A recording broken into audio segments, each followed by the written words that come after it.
Well, hello there, and welcome to the seventh week. Can you believe that? The seventh week of Hathor hosts. I mean, the show has been going almost as long as lockdown, which I am absolutely amazed at, but so delighted that everyone has taken it under its wing, or your collective wings, and that you've all been so supportive. Hello, everyone. Hi, Abby. So lovely. Hello. So lovely to see you all here. So looking forward to chatting to Alaina.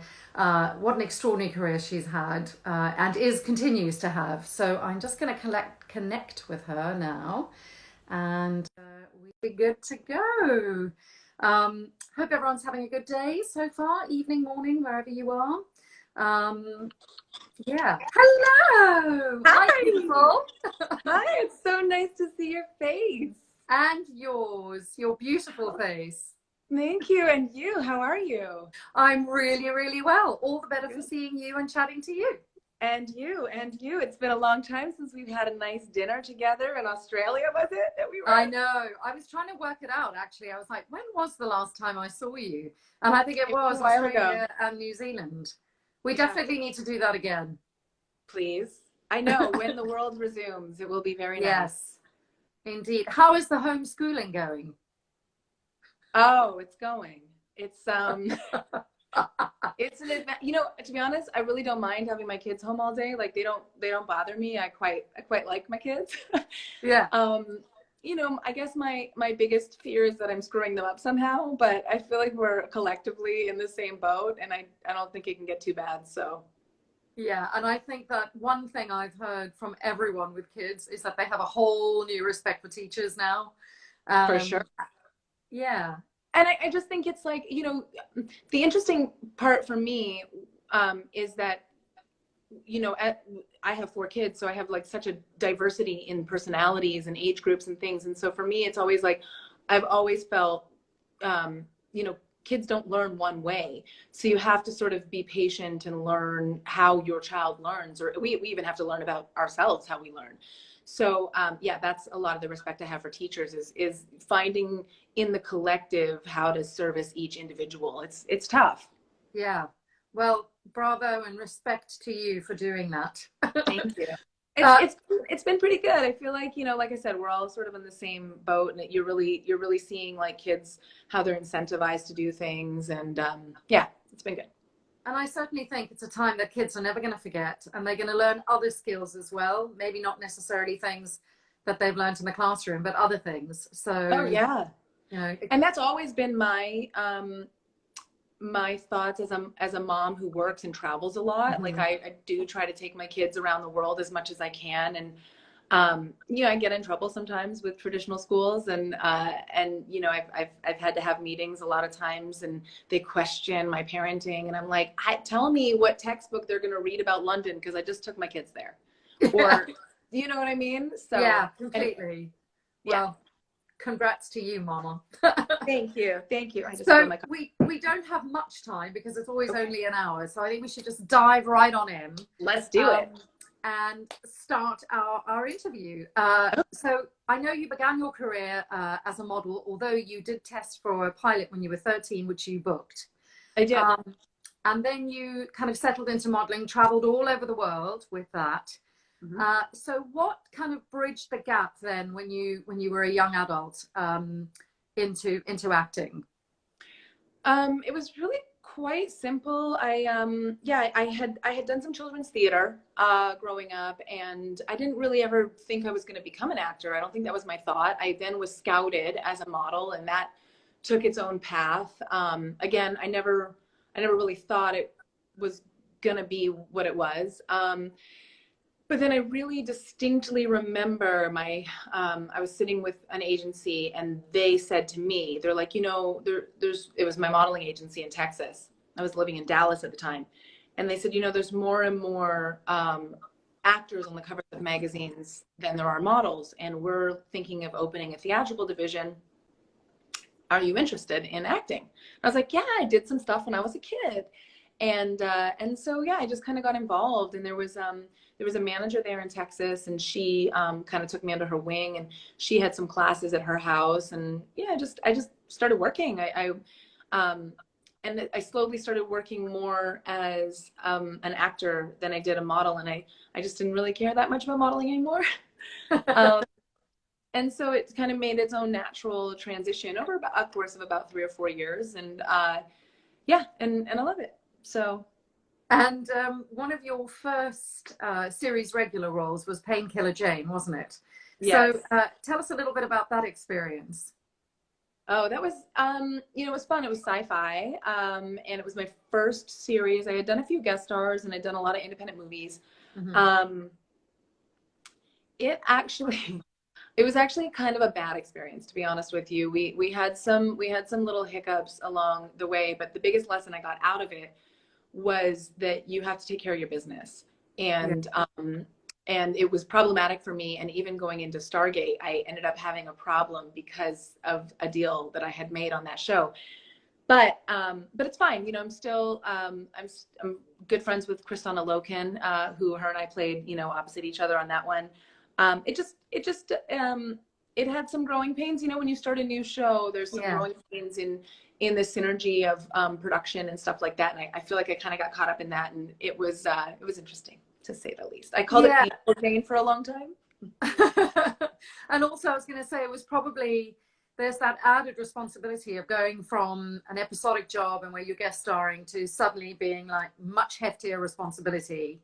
And then, as you said, taking care of the business. I presume you mean the kind of contractual side of things, which can be a nightmare. At the best of times. Well, and at the end of the day, you're an individual, and I think I was like 25 or 26, and just on a personal note, not to throw anybody under the bus here, but like a lot of times, and I found this very early in my career, because at that point I had 2 kids already and I was married, and that's just kind of not the way that people do things in Hollywood for the most part. Some people do, but so I was a bit of like, I don't think people really understood that I could do both. And so there was a lot of pushback. And I found that as I built my family and as I built my career, people were like, well, what about our family? And I'm like, who asks somebody like that? Like, like I'm going to show up to work like any mother who has to feed her children. It was bizarre. And so they didn't give me as many responsibilities because they didn't think I could handle it. And there was some pushback on that in my, thank you. Exactly. I was like, I showed up with a baby on my boob. Like, I mean, if anything, you should have been paid double everybody else. You're like, I've got 2 kids, I'm working, I'm up at 4:30 in the morning, I'm on time, I know my lines. Hello. Yeah. And it, looking amazing as well. I mean, it's just all those little things. But you have to learn to sort of advocate for yourself. And as a mom now, particularly to my daughters, but also to my sons, I strongly like try to teach like self-advocacy. I'm like, I can't fix your problems for you. I can advocate for you. I will protect you. I will support you, but you got to use your voice. I didn't learn to use my voice until a few years ago, So, anyway, I think that is just part of maturing, isn't it? It's stuff that comes later on. I often think, I know when the whole kind of Me Too thing erupted and lots of people asked me if I'd had any horrific things, and I thank God didn't have horrific, but I certainly had encounters. And I think back now how the kind of 24-year-old me handled it versus how I would handle it now.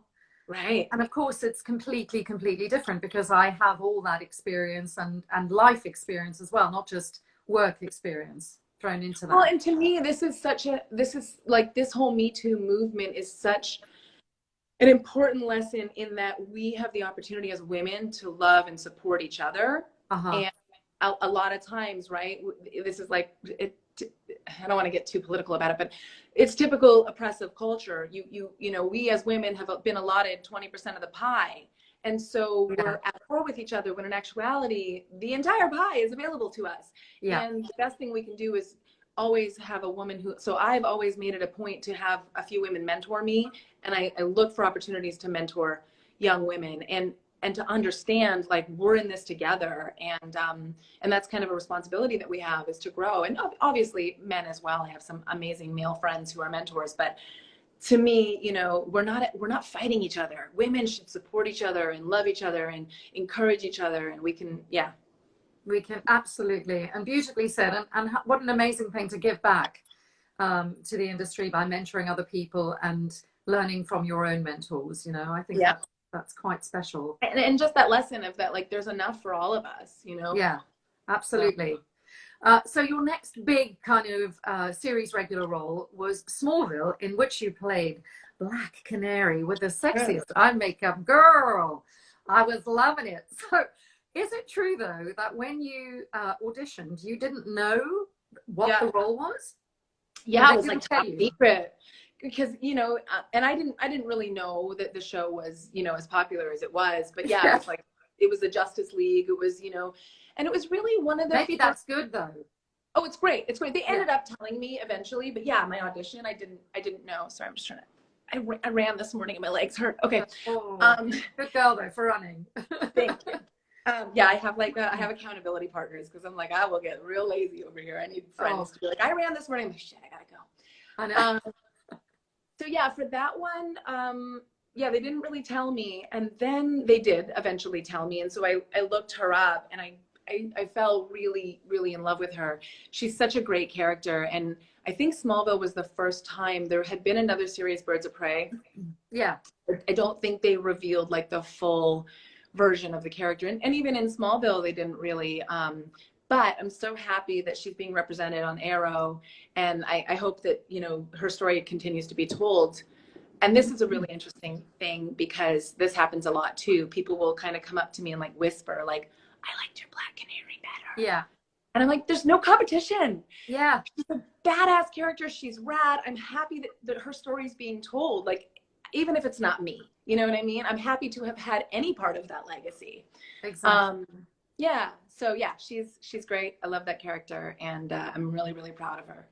It was a very physical role. You had to do quite a lot of kicking and jumping and leaping. So was there much stunt training involved, and how, kind of talk us through that? Because there's a part of me that's always like, oh my God, I so want to do that. I want to be like, you know, flying through in slow motion, like, but another part of me is like, oh my God, I don't know. I mean, I don't know if I can do that. So how do you feel about all of that? Oh, I love it. I mean, I'm you know, I'm quite physical anyways, so action stuff is really fun for me. I wish I could do more of it. Although the older I get, on the 100, I have a couple fight scenes, and I was like, well, I'm sore. Ouch. Like, yeah, it's a little stunt double, do that one. Yeah. It's a little different later on in life, but yeah, there was a lot. You know, it was kind of a cool. Someone said no spoilers. I promise, no spoilers. No. We won't. No, this is not that kind of a show. No, environment or interview. Yeah, it's a great, but it does, you know, the Smallville does go into, you know, the Justice League, which the Black Canary is a part of, and she's just kind of rad. So yeah, like this, I'd just be like in my trailer in between scenes, and like the stunt coordinator would knock on the door, and I'd be like, hey, he's like, hey, want to come learn how to throw knives? I'm like, yup, sure do. Okay. And then, you know, they would schedule in like a fight training or something like that. And I remember that was a great lesson I learned from Kristana Loken, because when I did Painkiller Jane, Kristana was the lead of that show, and she had just come off T3, and, you know, she's obviously very impressive and quite physical. And I remember we were sitting down eating sandwiches, and the stunt coordinator came up to her, and he's like, hey, we got a fight we want you to see. She's like, let's go. And there was like no hesitation. It was such a leadership, you know, and I was like, note, you know, I still remember what we were wearing, where we were, like, so it was one of those moments in my life where I was like, all right, you just, you know, when the opportunity presents itself, you're available to it. Absolutely. So I learned a lot on Smallville for that reason. We did a lot of fights, a lot of wire work. I had an amazing stunt double who I'm still good friends with, Larissa Stadenchuk, and she, you know, she was like all game for anything. If I had to fall off a building or, you know, fights at 3 a.m, she's my girl. She was up for that. And she was your double on SGU as well, wasn't she? Yeah, she did come on SGU. Yeah, that's right. That's right. Yeah. And that's really cool too, because when you work, I work a lot in Vancouver, and when you work in Vancouver, there's a lot of people. So James Bamford, he doubled Justin Hartley on that show as Green Arrow, and then he was the coordinator on Stargate, all the Stargates. Yeah. and the stunt coordinator. And now he's like directing and producing, and so that's so great to see people like, yeah, exactly. So it was during Smallville that you auditioned for this little franchise, this little known show called yes. Stargate. Can you tell us about? Oh my God, I've got a fly in in my house. Sorry, it's been really hot here today, so it's the first time we're like everyone's been sitting outside and beautiful. Exactly, but yeah, go away. Tell us a little bit about your audition process for SGU.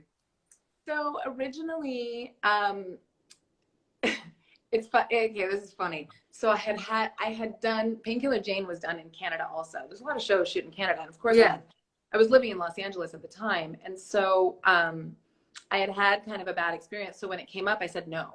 I was like, I'm not interested. And my agent called me, and she's like, they really, really want to see you. They promise they're not like that other show. I just had like a really bad taste in my mouth, and I was like, I don't want to do it. And then, she's like, please just look at the script and see what you think. So I did, and I read. I don't believe. I think maybe I had read for Atlantis once for like a guest star, but I'd never, which is interesting. When a show has been around for so long and you're demographically right for it, you should have read for it a handful of times. So that was kind of interesting to me also. I'm like, how do they know me? But then I read for TJ, which was my character, and I really did like her. I just, it's like falling in love. You're just like, I don't know why, but she's the one. Yeah. And I felt like I had a really, really good audition. And then when they came back and they wanted to test me, they asked me to test as Chloe. Right. And again, I said no. I was like, I don't really get Chloe. Like, I don't think her and I vibe. And they were like, well, they really liked your audition for TJ, but they want to go a different way with it. Would you please test for Chloe? And so part of the reason I said yes is when we were negotiating, they agreed to pay what I wanted. And I read the script and I was like, we're stuck on a spaceship. I'm going to go home at 7:00 on a Friday night. Yeah, right. Sometimes I had, young kids at the time. Yeah. And so I went in and I tested for Chloe, and I didn't do a good job, in my opinion. I just didn't, she wasn't mine, she wasn't the right fit. Yeah, and it's just such a testimony to me. I was telling my daughter this the other day. I was like, I know I'm good at what I do, and you can't force things. If they don't work, they don't work. And so I called my agent after. I was like, I just don't think I did a good job. And she's like, really? Like, do you want to go in again? I was like, no, I just don't feel like it's a good fit. And I, respectfully, like, if they want to hire me, I'll take the job, but I also just don't think it's going to be good.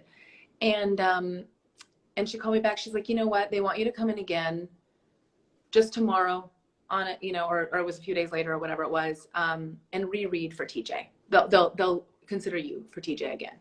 I said, okay, I would like that. And I went in and I think I did a really good job. And so I got hired for TJ. You definitely did a good job, because Jo Malozzi was quoted as saying, and I quote, her audition was so good that quite frankly, we would have been crazy not to cast her. So yeah. But see, it goes to show you, like, it was really important that I played the right role. That was my character, and she's really special to me, and I felt that right away. Yeah, that's really interesting, isn't it? How that kind of connection, and you can't describe it, you can't always explain it to people. No. And because we are jobbing actors, we do whatever the work is, but sometimes they're ones that, as you said, it's like, it's chemistry. You fall in love with them and just go, oh, they're yours. Love. Yeah, your person. Hi, Leah. Sorry. So you were, yes, hello everyone. It's really hard to read all the comments. I know, and sometimes people are like, why don't you interact with us? I'm like, because I don't have that attention span. I'm sorry, but we send love to you all, and thank you very, very much for tuning in. So TJ was a medic and also a lieutenant in the Air Force. Yeah. So did you have a ton of like scary medical dialogue that you had to learn? Ish. And I say ish because, and this was one thing that TJ bothered me at first, because I had to grow in love with TJ. Yeah.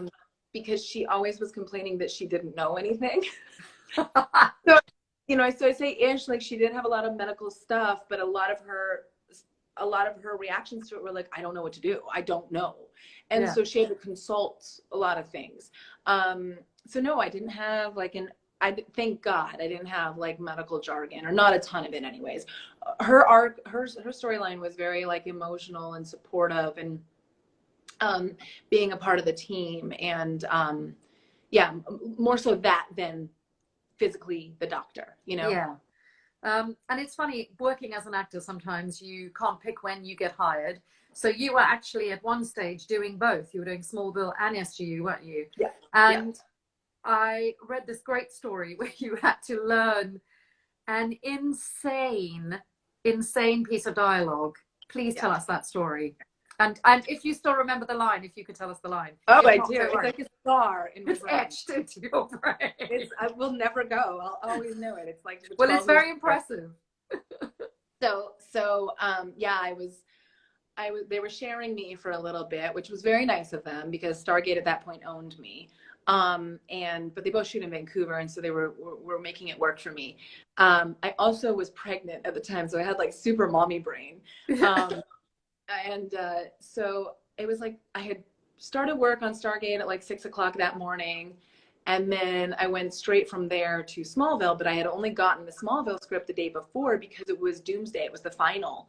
And it was a red script, which means they can't email it. You can't transmit it. So they had someone courier it to me on this set of Stargate.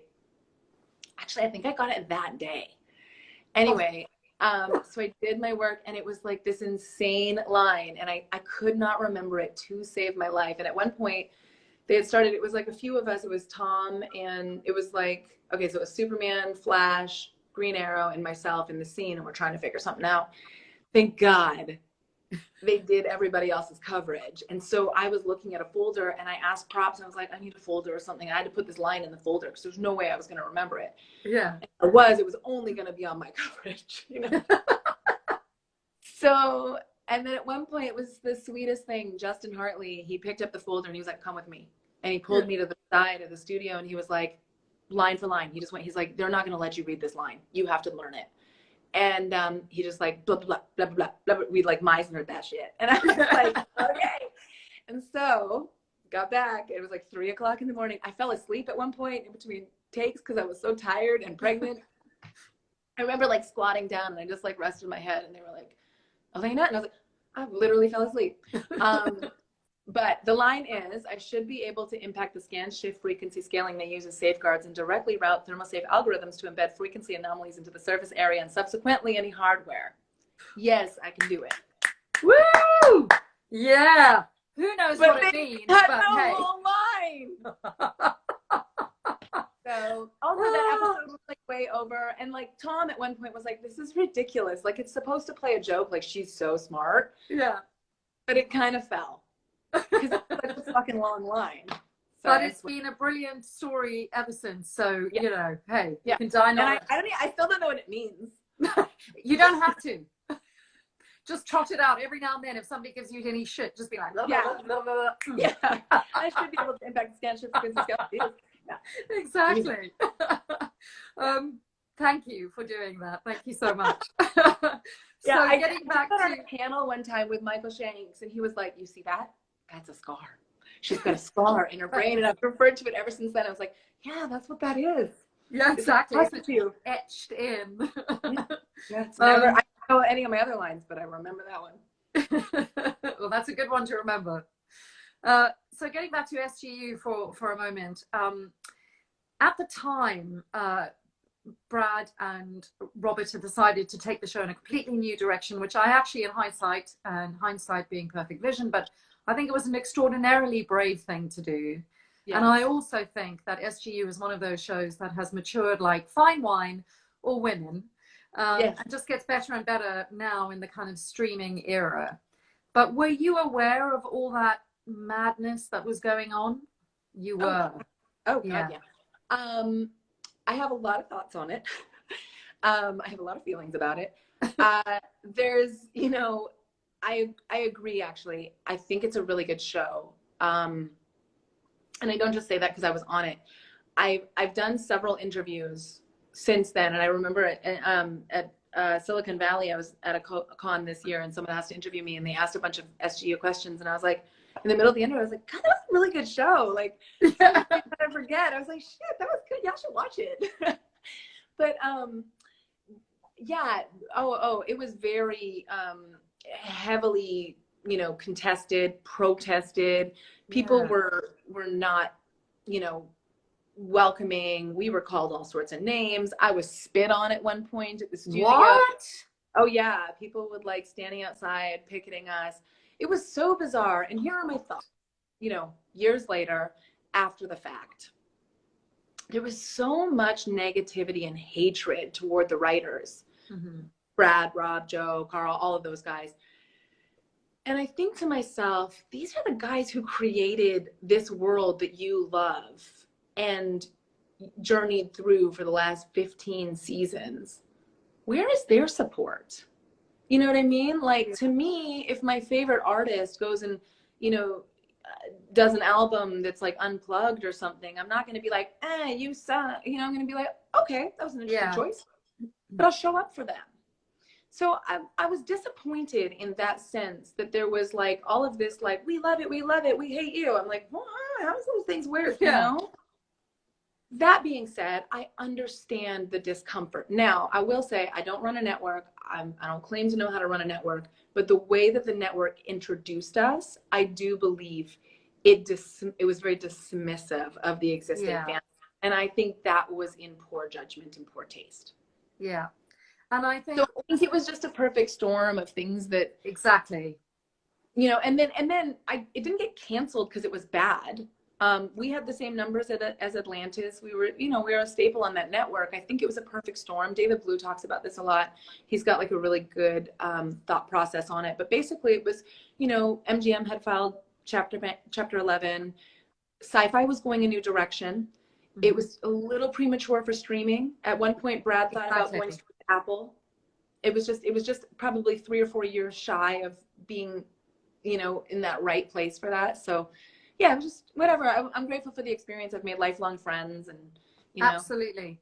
And you were wonderful in it. I hadn't actually watched it prior to this, but because I've got interviews with both you and David Blue, and because there's quite a lot of crossover, I've watched it, and you're wonderful in it. And so I'm going to ask you something now. Yeah. That has come up a lot from the fans who wrote in and emailed me, which was, what was your favorite thing about playing TJ? Oh, again, she's TJ was like super. It's so weird to talk about a character like this. Hello, David Blue. Yeah. His ears must have been burning. Oh, hi, He's watching. Yeah. TJ was so comfortable to me. Like, I just felt like I felt safe with her, if that makes sense. Yeah. She taught me a lot about understanding your own intrinsic value. I was in a weird place in my life at that moment, and I just think she was really, really influential in growth in my life, and I'm so grateful for that. I think she's a really solid person. I think she is loving, and she's kind, and she genuinely wants to do what's best, but she protects herself. Yeah. And that was what I learned from her. She asks for help. She's vulnerable, and yet she's strong. She obviously went all the way in the military, and so I have a lot of respect for her. That's great. Also, at the time, as you said, there was a sort of mayhem going on outside, but that must have been an amazing thing to have walked, because I feel like from everyone I've spoken to, that familial family feeling that Stargate seems to have generated across all 3 series, and these people who know this franchise inside out just must have also been a fantastic feeling of feeling held, by this amazing machine that kind of operated like clockwork. Yeah, for sure. I mean, it that's what it felt like. It felt like walking into a family. I've been really fortunate. I've felt that on a lot of shows that I've worked on, and it's just testimony to me that, like, there's good people everywhere. 95% of people are people you'd invite to your barbecues, and And you gotta weed out people who are not as pleasant or more toxic. But Yeah. so we did walk into a family. I'm still very close with a lot of the cast on that show. And I remember our first Comic-Con we went to, and I didn't understand that world either. Like, even having been on Smallville and Painkiller Jane, I didn't really grasp the understanding of this big world community. And this was like, Twitter was brand new that time too, right? There was no Instagram. Facebook was newish. So I didn't really understand the gravity of this world. And I remember meeting Amanda Tapping my first day at work, and she was in the production office, and she came in and she shook my hand, and she looked me dead in the eye, and she's like, "You are in for a hell of a ride." And, you know, she's been a dear friend of mine. She's been a mentor of mine ever since. And yeah, total family. It's great. I love that. Yeah. And when Robert Carlyle directed one of the episodes, how was that transition? And was he an actor's director? I'm guessing yes. Yeah. Bobby, as we call him, he directed the first episode back of the second season, but I believe it aired second, so they gave him extra time to prep. I've been so fortunate. I've had this experience several times where I've watched a cast member graduate or, you know, spread their wings a bit and move into that world. And Bobby was one of those where you just have this huge support system around you, and they lift you up but allow you to shine as well. And Bobby was great. I mean, he had directed a lot in theater, so the aspect of understanding directing actors and character, and that was his. And I think what really opened up for him in that world was the medium of television and understanding, you know, cameras and lenses and lighting and all of that kind of stuff. And that can, you know, you can either love that or not. I mean, that's one of the things I'm looking into getting into directing. And I've been talking to Amanda a lot about it. And one of the things, you know, that I'm, I guess, most insecure about is I don't know cameras. I don't know lenses. I pay attention like I do when I'm on set. I'm like, oh, I wonder what lens they're gonna, and then I try to listen to see what they lens they pull. And I'm like, yeah, I did it. And you learn that. I mean, you know, I remember talking to one of the camera guys on the 100 about it. I was like, well, I don't know cameras. He's like, so you hire a camera department? And I was like, I know, but I want to know. So, so anyways, there's always growth potential. I saw Bobby grow and flourish a lot in that environment. At one point, it was super cute. We were really close as a cast, and so we were like all joking around. And he came over and he kind of leaned in, and we were all looking. We all stopped our conversation, and we looked at him like, oh, he's going to give us some direction. He's like, I just missed you guys. I wanted to hang out with my friends. And then we were like, oh, okay, well, you're doing a great job. And he's like, okay, I'll go back to work now. It's like, I got to go sit over there at Video Village. I missed you guys. Yeah, it's a different job. Exactly. I remember I had that experience with Misha Collins as well when Misha started, when he directed an episode that I did of Supernatural. And again, same thing, just tons and tons of, you know, love and support. But at one point he came over and he was just like, you know, kicking it with me. And he was like, God, we have a lot of work to do. I guess I should get back to work. Yeah, you got a big job, man. I think one of the things that you were talking about, joking and laughing on set, and I think SGU had this sort of bizarre kind of reputation of being terribly serious and that. Yeah. And I loved that you'd mentioned that Louis Ferreira was like loads of fun in between takes, and I mean, still absolutely professional, but like an absolute prankster. Were there many pranks on set? Yeah, not so many pranks. He's just, we call him Papa Smurf. He's just like, he's still my Papa Smurf. I just talked to him yesterday. Like, he's one of my best friends. Yeah, he's just funny. He's just like he's a character. He does all these funny voices, and you know, he's a veteran. He's been in this business a long time. Yeah. And he takes himself seriously, but he takes the work seriously. Yeah. So yeah, the first 3 episodes, I've told this story a lot. But they, you know, he flies through the Stargate and he's unconscious for, you know, the first few episodes. And so the props gave him a fart machine. And it was so funny because we had just started this job, right? And so he would like pull this fart. Right. And it was great to see everybody's reactions. Because some people just pretended they didn't happen, and other people like. I remember one time Jamil walked past. Someone was like very serious, and Louis like kept letting off these like fart noises, and they were nasty. And this person just totally ignored them. They were being so polite. And then when Jamil walked past, he's like, "You're nasty, man." So funny. Anyway, yeah, we had fun. It was serious, and I think had the show gone on, I know you talked to Peter Kalamis as well. Yeah. He's a comedian. Yeah, like, exactly. It's hilarious. We used to sit around in our chairs and just be like, entertain us. Now what? What else you got? So I think, you know, had the show been able to sort of grow a little bit more, all of that funny stuff that the hardcore Stargate fans wanted, it would have come through. It's the same guys who created it. They were just trying to spread their wings a little bit. Yeah. I mean, it's a real shame it didn't get its third season and more. But that said, in the long run and in the world of television, 2 seasons actually is still pretty bloody good. Yeah, it's great. Yeah. Do you remember where you were when you found out that you guys had been cancelled? I do. It was very odd. We had been invited, a handful of us, some of the producers and some of the actors, to be guests on the USS Carl Vinson off the shore of San Diego.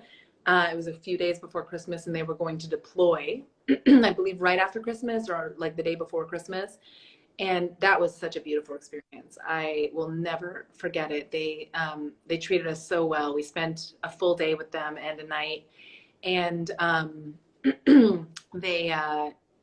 we had no cell phone service because we were in the middle of the and so we got off the plane, and my Twitter feed was like, "I'm so sorry," and I was like, "What happened?" And they're like, "Your show was canceled." And I was like, oh. So yeah, Brad had found out pretty much that way while we were at sea, which I thought was really shitty. Yeah, brutal, but at least you were all together. Yeah, that's true. I mean, it was like 3 days before Christmas, so that's Oh yeah, happy Christmas to me. Yeah. However, you were not unemployed for very long. No. And you then moved, carried on working, but your next kind of big series regular was Supernatural and the badass that is Abaddon. I like that you like slipped into an American accent there. You're like, Supernatural badass. All I want to say is on Abaddon. So I spent a lot of time having a look at this, and I was like, I'm just saying, you're the queen of hell. Hathor was a queen. You had black mist coming out of your mouth. I had pink mist coming out of my mouth. I bewitched the men. You could read the minds and see what they saw.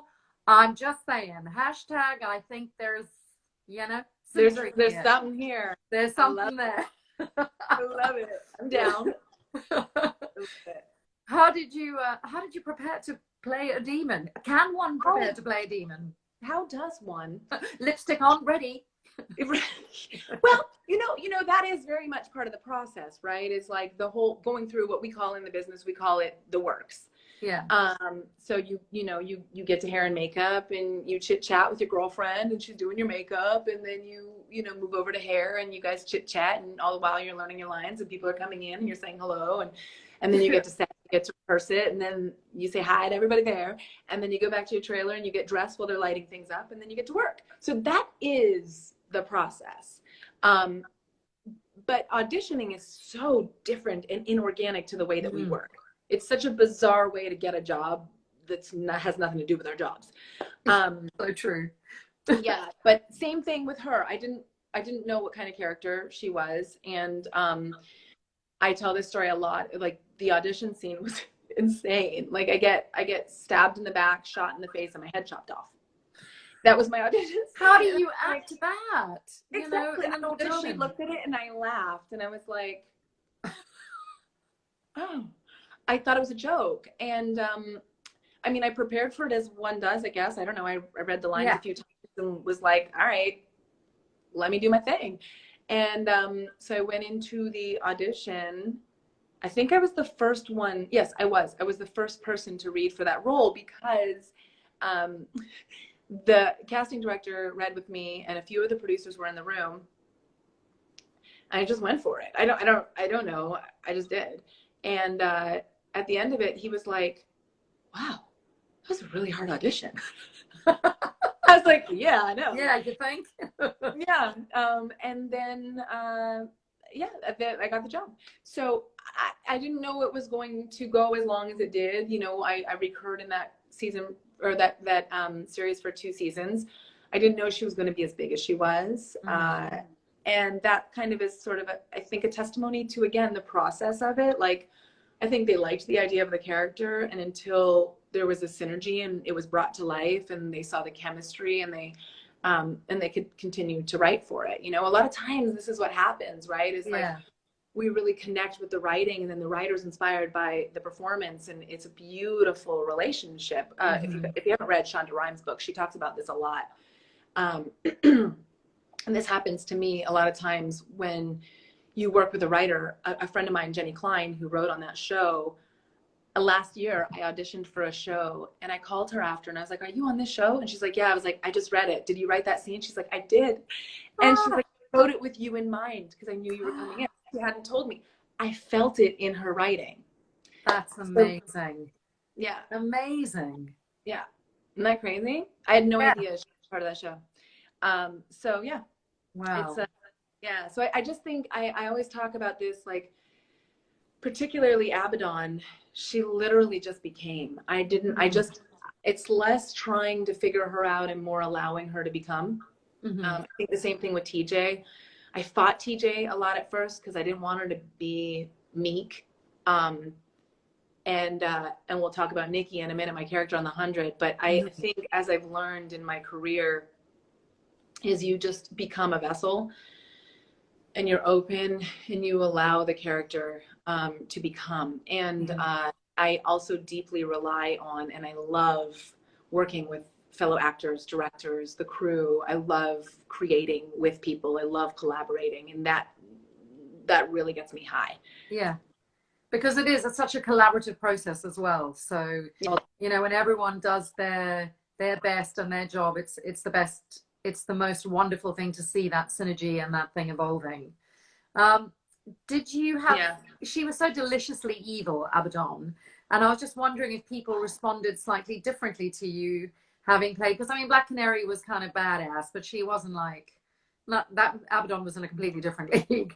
And did people respond slightly differently to you, or did they just kind of go, we just love her no matter what? Yeah, I was shocked. I really was. I was like, oh my God, they're going to hate me. Also, I had remember just come from Stargate, where I wasn't as welcomed into the fandom initially. Yes. So I was a little, and you know, I had done a handful of conventions after Stargate, and there was a few of our Stargate friends on the show who refused to do conventions because they did a couple, and honestly, people were really mean to them. So like, I don't ever want to do that again. So that was really unfortunate. And so I was a little worried that might happen. I was like, God, I'm the bad guy. And I challenged the 2 leads on the show, which are very precious, of course, to the fandom. But no, she was, they love her. That's honestly, like, I felt at home. I walked into that world, and they've been nothing but loving and kind and supportive. And I'm so grateful for my Stargate family, like, or my Stargate family too, but my Supernatural family. They've been so just, like, there's such a community. I know there's some dark shit in there too, but we've raised millions of dollars for charities. Like, it's such a collaborative community, and it's beautiful. Yeah, fabulous. I'm just looking at the time. I'm like, oh, always. 2 quick questions. One is, I was just going to say, one of the things I think a lot of people, certainly in terms of your public persona, don't really know about you, and having spent some time with you, like, you're spectacularly funny and goofy, and that is a lethal combination, to have a stunningly beautiful woman who can be funny and be like, you know. And I think not quite like that, but you know what I mean. Just like that. And I wondered if comedy was something that you'd be interested in, because I think you'd be fantastic at it. Oh, thank you. Yeah, I am. I'm just goofy. I don't consider myself, like, you know, funny as in I make people laugh. I just kind of take the piss on stuff, and I enjoy life, and I'm fun.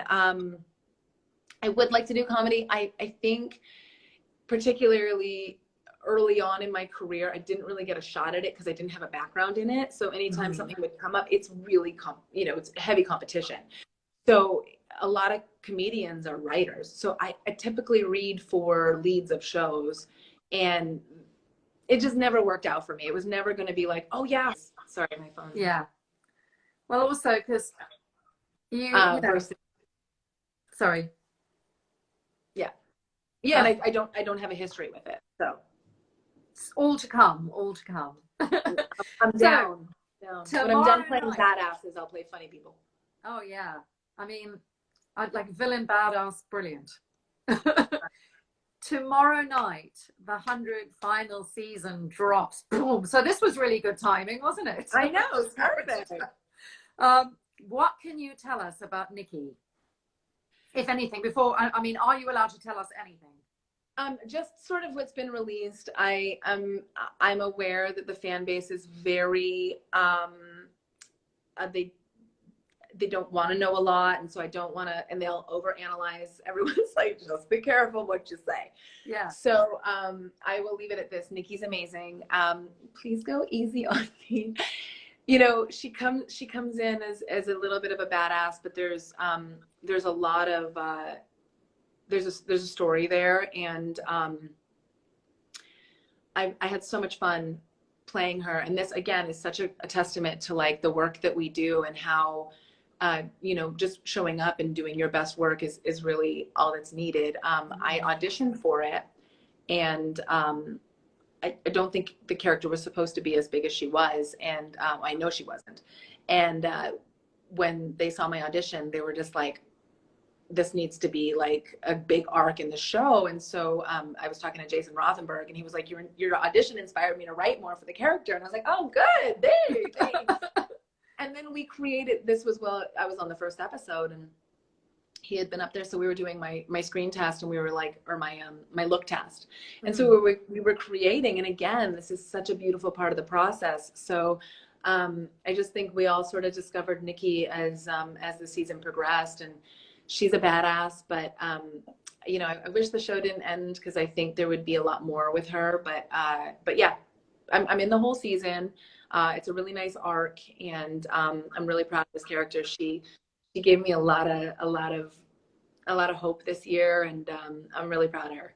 Woo! Well, what a perfect way to end and lead us into the fan questions, which I see somebody's put something up on here. Let me try and access that. Any parenting advice for us? Oh, sheesh. Man, my parenting advice is always, what's best for your kids. I don't honor them. They're people, and they came into this world with their own little personalities. And I know for me, my kids always teach me things. I don't always like to be taught. So sometimes it's a fight, and I'm like, ooh, actually, they're really clever. Yeah, I have a lot of experience with that, where I'm sort of, at one point, I remember I was kind of dismissive of my son. We had missed a flight. We were in Australia or New Zealand or somewhere. And I was really stressed out because it was going to cost me a lot of money, and I wasn't going to be on time to work, and blah, blah, blah, blah, blah. And I was just like, he was like, well, mom. And I was like, it was just really just, and he came up with the perfect solution. And all I had to do was listen. So just, trust yourself and trust your kids. I believe that our kids are given to us. I believe that we're chosen. I believe in all that kind of stuff. So yeah, I think having children is a very spiritual experience. For me, it has been. Yeah. Beautiful. You make friends wherever you go. Advice on how you stay so open to friendships? I think I'm very lucky. I just really connect with great people. Honestly, my friends that you see me with, they've been lifelong friends. I saw one of my best friends from like 5th grade on here, Christina. If you're still here, I love you. Hi, Christina. I mean, I'm sort of one of those people. I'm like, if I got you. And I don't know. It's really important to me to be a good friend. And I think if you have good friends, you have to be a good friend. So yeah.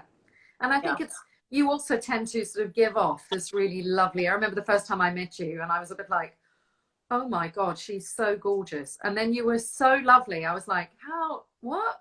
She's so beautiful and so nice and fun. And you know, so warm. So you also, I think, attract what you give off. You know, Thank you. Yeah, I agree. I think so too. I think you, yeah, anybody who doesn't really belong just kind of, yeah, absolutely. That's a good one. What was it like on the last day on set on SGU? The way that they did the season ender was beautiful. We didn't know we were getting canceled, of course, but it was a big family dinner, and that was the end blowing up. I'm so sorry. Can you hear me?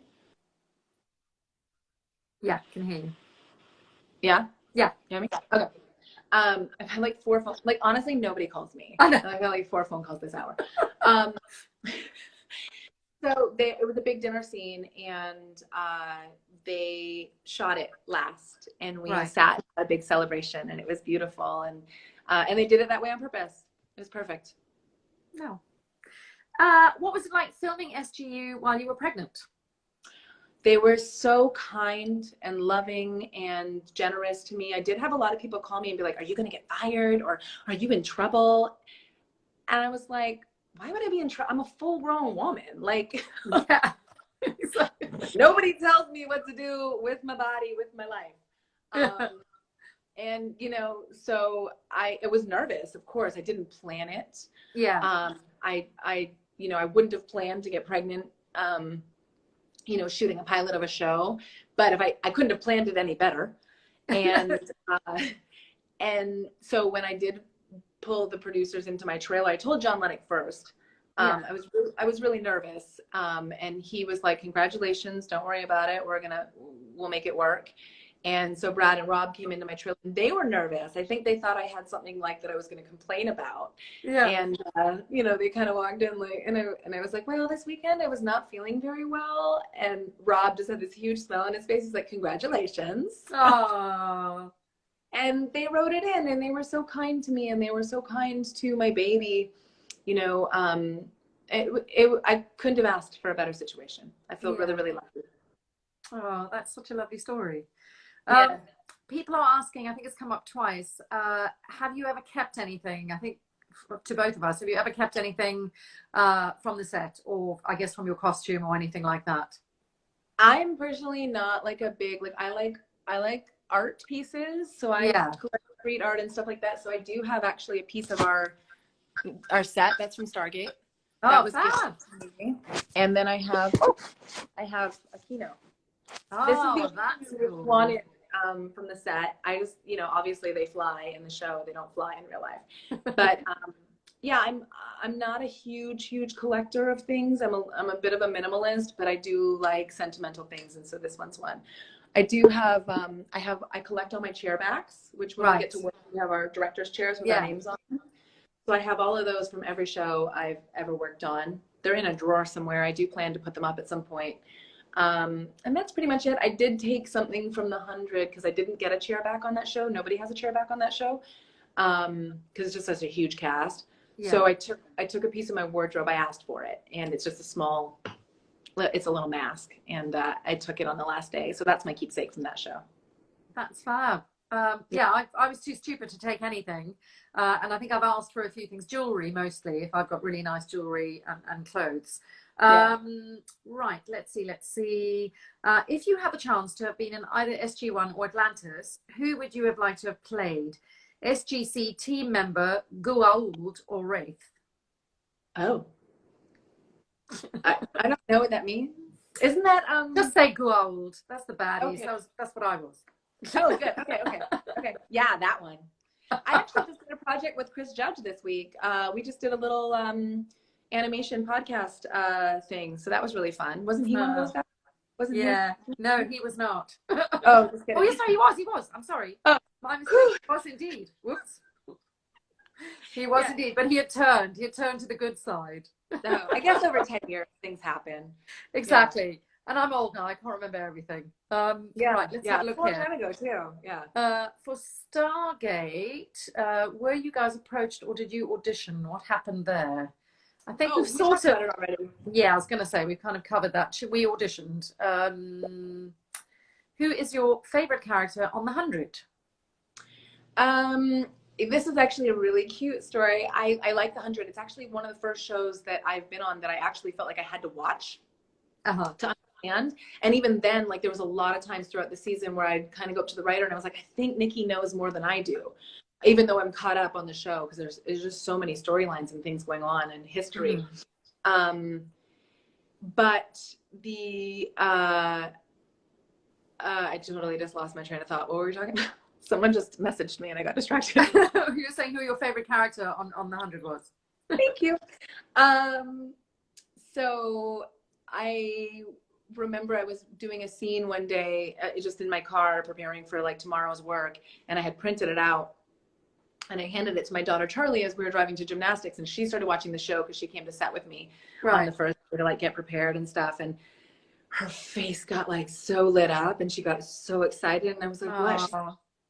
I get to be a Maury, and that's Louisa's character, and I was like, yeah, she's my favorite. No offense, Mom. So for that reason, Louisa's character, Maury, is one of my favorite characters. She made my daughter so happy. Yeah. Now, somebody's asked, what inspiring advice would you give to beginner actors? Sheesh, I gotta say, like the business has changed so much since I started. But one of my things, and I was explaining this to my daughter because she's sort of dabbling in wanting to get into this business too. Right. Is you know, just honor yourself. There's no right way to do things. There's so many ways to do things. I think it's most important to collaborate and to show up and be authentically yourself. Because the right situation will find you and you'll find it. It's easy to sort of be intimidated and feel like you have to fit into a certain box. And you don't. You know, the fact of the matter is if it's not available for you, you can make your own way. And there's a lot of people who will love and support you. And I always say this, if you're planning on starting a career in this business or any business for that matter, my first piece of advice is like, get a life. Like do anything that makes you whole.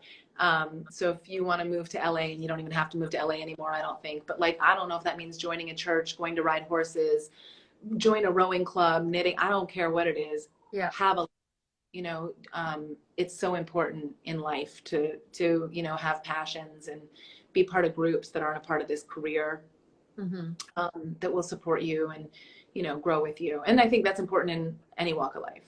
Absolutely. Oh God, I could talk to you for ages. Now I'm going to try and do this because somebody has sent this in. Whoops. Okay. Can you read that? It says, I stole the cake. It says, I stole the cake thief. So somebody emailed that in to me, and their question was, they were at a convention where they were in a space and the actors were using the same space, and then they found the note and they wanted to know if you wrote the note, perhaps. No, I wish I did.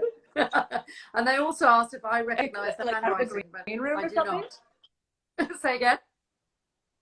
Oh, that's hilarious. No, it wasn't me. I kind of wish it was. Like, I wish I was that devious. I don't like cake. That's my problem. No, that's a good thing. That is a good thing. All right, we probably got, I like a lot of other stuff. This is a long question. I don't know if we're going to have time to answer it. Let's see. Having been born in Vancouver, when was the first time that you did the grouse grind? Oh, good question. Oh, not until I was an adult. But I make really good time on that. And you know, it's funny. What is the grouse grind? I mean, grouse grind. It's a mountain. It's a hike. Oh. And people like. I was going a whole different route. Oh, right. There's that too. That's another show. It's no. It's a mountain. And you hike it up and then you take the gondola down. You can hike down, but it's kind of a one-way up. And it's really great because a lot of older, if we get cut off, I love you. Thank you for having me. And thank you all. So much. I've been on we won't get cut off. We've got an hour. I know. We've got 55 seconds remaining. Oh, wow. Is it telling you? Okay. Yeah, it gives you a countdown. So you've done it a few times. I don't want us to get cut off. I want to say thank you so much for taking the time out of your busy schedule and schooling your kids and everything that has come with this bizarre year we've had. Great success tomorrow night. I'm sure the show is going to be a smash hit and launch your career even further.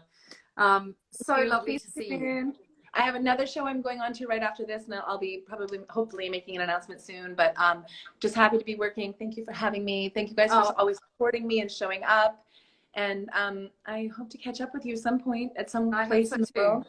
I look forward to it. We'll have a glass of wine whenever we can. Thank you so much. Indeed. And thanks very much, everyone, for joining us this evening. See you next week, same time. Thank you.